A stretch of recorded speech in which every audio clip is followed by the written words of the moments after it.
Sahabat Quran Mariam yang terkasih, jumpa lagi dengan saya Pastor Yos Fernandes Pamatus dalam renungan harian Jumat 6 November 2020. Apa kabar? Saya berharap Anda semua dalam keadaan baik, sehat, dan tetap semangat. Bapak Ibu Saudara-saudari yang terkasih, mari kita siapkan hati dan pikiran kita untuk bersama-sama mendengarkan dan merenungkan sabda Tuhan.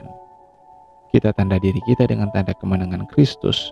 Dalam nama Bapa dan Putra dan Roh Kudus. Amin. Bacaan pertama hari ini diambil dari surat Rasul Paulus kepada jemaat di Filipi, bab 3 ayat 17 sampai bab 4 ayat 1. Saudara-saudara, ikutilah teladanku dan perhatikanlah mereka yang hidup seperti kami. Sebab seperti yang telah sering kukatakan kepadamu dan yang kunyatakan pula sekarang sambil menangis, banyak orang hidup sebagai musuh salib Kristus. Kesudahan mereka ialah kebinasaan, Tuhan mereka ialah perut, dan kemuliaan mereka ialah hal-hal aib. Sedangkan pikiran mereka semata-mata tertuju ke perkara-perkara duniawi. Tetapi kita adalah warga kerajaan surga. Dari sana juga kita menantikan Tuhan Yesus Kristus Sang Penyelamat, yang akan mengubah tubuh kita yang hina ini menjadi serupa dengan tubuhnya yang mulia, sesuai dengan kuasa-Nya, yang dapat menaklukkan segala sesuatu kepada dirinya.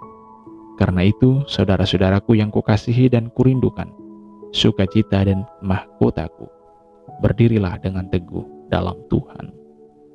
Demikianlah sabda Tuhan. Syukur kepada Allah. Dan Injil pada hari ini diambil dari Injil Lukas, bab 16 ayat 1 sampai 8. Tuhan sertamu dan sertamu juga. Inilah Injil Tuhan kita Yesus Kristus menurut Lukas. Dimuliakanlah Tuhan. Pada suatu ketika, berkatalah Yesus kepada murid-muridnya, ada seorang kaya yang mempunyai seorang bendahara. Kepadanya disampaikan tuduhan bahwa bendahara itu menghamburkan miliknya. Maka si kaya itu memanggil bendaharanya dan berkata, "Apakah yang telah kudengar tentang dirimu?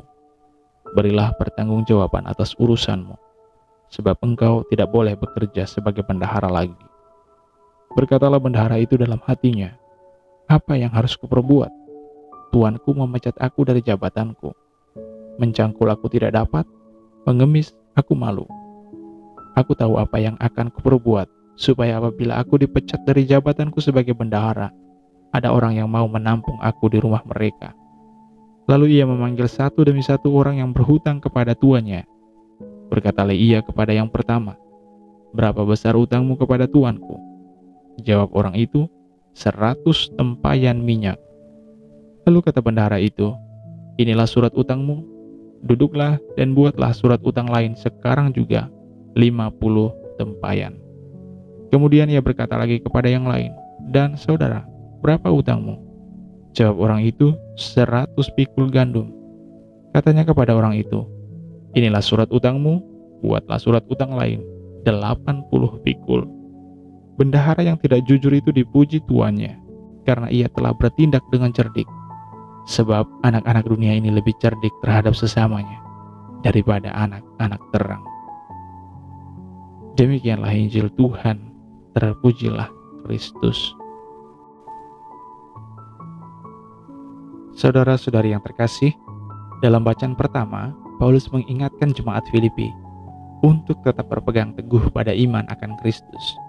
Walaupun di sekitar mereka, Paulus secara tegas mengatakan, ada banyak orang yang menjadi pembenci salib Kristus.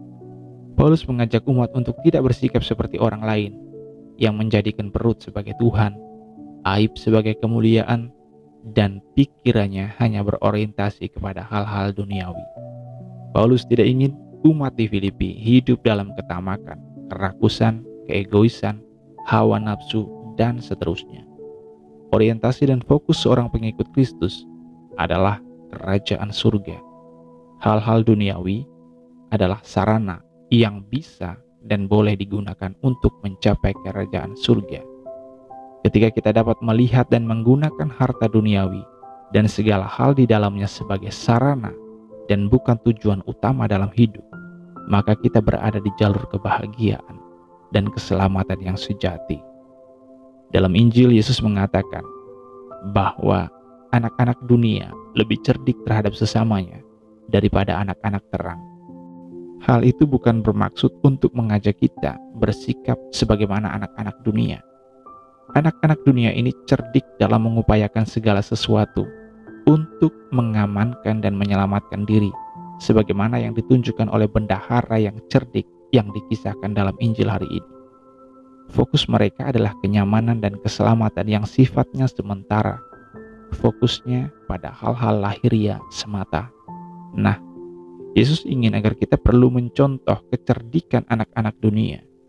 Hanya saja, fokus dan orientasinya yang perlu kita ubah, yakni bukan kepada hal-hal duniawi, melainkan kepada hal-hal surgawi. Kita adalah anak-anak terang yang sungguh cerdik bila kita bisa menggunakan hal-hal duniawi yang kita miliki untuk keselamatan dan kebahagiaan kekal. Pikirkanlah masa depan, bukan hanya tentang hari esok hingga hari pemakaman kita, tetapi pikirkanlah juga masa depan kita setelah kematian. Apa yang akan kita perbuat sebagai bentuk investasi kita untuk masa setelah kematian kita.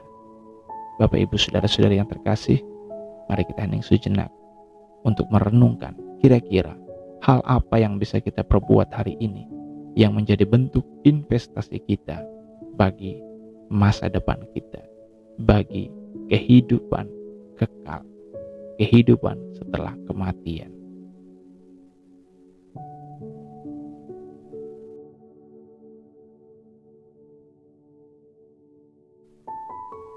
Marilah berdoa. Ya Tuhan Allah Bapa yang Maha Kuasa, kami bersyukur atas rahmat dan anugerah yang Kau berikan kepada kami. Semoga dari hari ke hari kami semakin mampu mengarahkan hati dan pikiran kami kepada hal-hal surgawi. Bantulah kami untuk menjadikan hal-hal duniawi dan segala yang ada di dalamnya sebagai sarana untuk mencapai surga, bukan menjadi tujuan utama kami dalam kehidupan di dunia ini. Bantulah kami agar kami tidak menjadi egois. Bantulah kami agar kami tidak menjadi sombong, tidak menjadi tamak, tidak menjadi rakus. Tuhan, kami serahkan seluruh hidup kami ke dalam tangan penyelenggaraan-Mu yang ilahi. Sebab Dikaulah Tuhan dan pengantara kami, kini dan sepanjang segala masa. Amin. Dalam nama Bapa dan Putra dan Roh Kudus. Amin. Bapak, Ibu, Saudara-saudari yang terkasih, salam sehat. Tuhan Yesus memberkati.